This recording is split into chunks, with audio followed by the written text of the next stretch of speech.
Is it Dmitry Bivol? Is it Gennady Golovkin? Or is it Charlo? Or is it all three?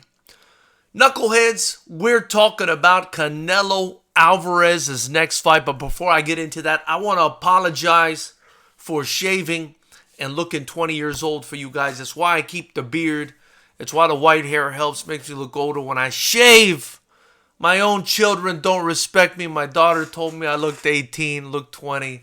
But when I have a beard, I look 50. So I'm actually somewhere in between. So anyway, Canelo Alvarez's next fight, that's what we're talking about today, knuckleheads. And I found it interesting that Eddie Hearn chimed in and gave his opinion on the matter. Of course, he's the one offering two of these three fights, with PBC offering Charlo.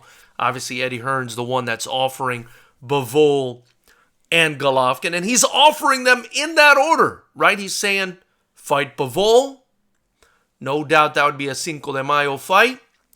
And then fight Golovkin on Mexican Independence Day in September. PBC, on the other hand, is offering Charlo.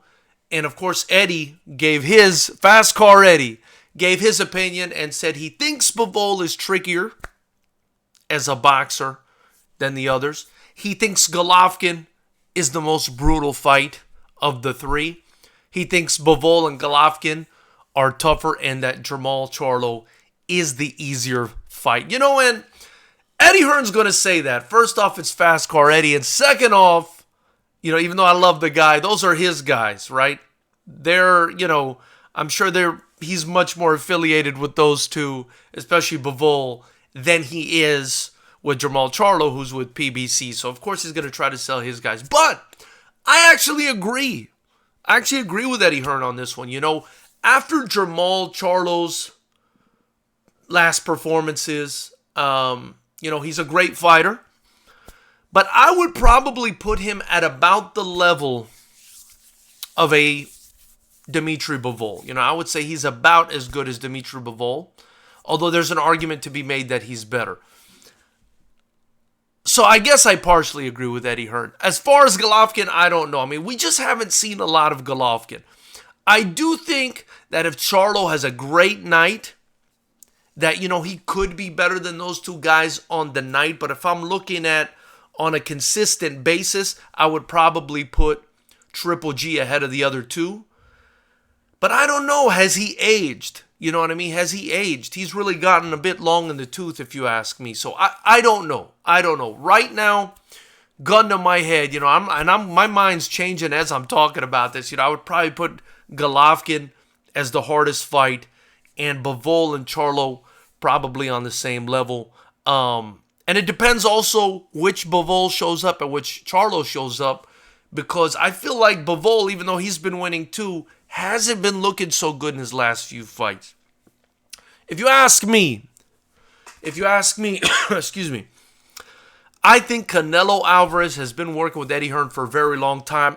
I think he's going to go with Bivol and then Triple G. Now, do I think this does a lot for his career?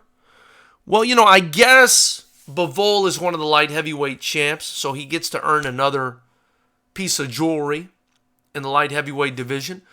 But Triple G, you know, I'll be honest with you guys. I thought Triple G won the first fight. I thought the second was close. I thought the decision was okay, though, to give it to Canelo. I was fine with that. It could have gone that way, maybe a draw, whatever. But I don't think Triple G, I don't know if he makes it out of a third fight with this Canelo Alvarez we've been seeing lately, you guys. I mean, Triple G just has one kind of style, right? It's come forward, put pressure, and bang the guy out. And I mean that in the most non-erotic way possible. And, you know, the first fight between them, Canelo didn't look like he won to me, but did good at the beginning and at the end of that fight. In the second fight, he brought the fight to Triple G, and I thought he kind of fought Triple G's fight better than Triple G did, but very close fight as well. And I think in this fight, I mean, what's the difference? Canelo is just getting more and more used to Triple G's style, What's Triple G going to do? All he could do is what he's done, which is be in better condition and look and be physically stronger. That's not going to be enough to beat Canelo. I feel like he gets knocked out, especially considering the aging that's gone on and the lack of activity or quality activity that's gone on for Triple G since their last fight versus a Canelo Alvarez who, knocked out Caleb Plant in his last fight, and pretty much nearly ended the career potentially of Billy Joe Saunders, among others. So just a different trajectory, I guess it's going to be Bivol and Triple G next. I wouldn't be surprised, if it ends up Makabu, or Beterbiev, but I do feel like at this point it's probably Bivol and Triple G, and maybe Charlo after that, maybe, assuming he moves up to Canelo's weight, because I don't think Canelo's going to drop down to see him. You got to see the money man, and the money man at this point, since Mayweather left, is Canelo Alvarez. So knuckleheads, I want to know who you think he's fighting next. I want to know who you think is the toughest of these three fighters. Is it Bivol? Is it Triple G?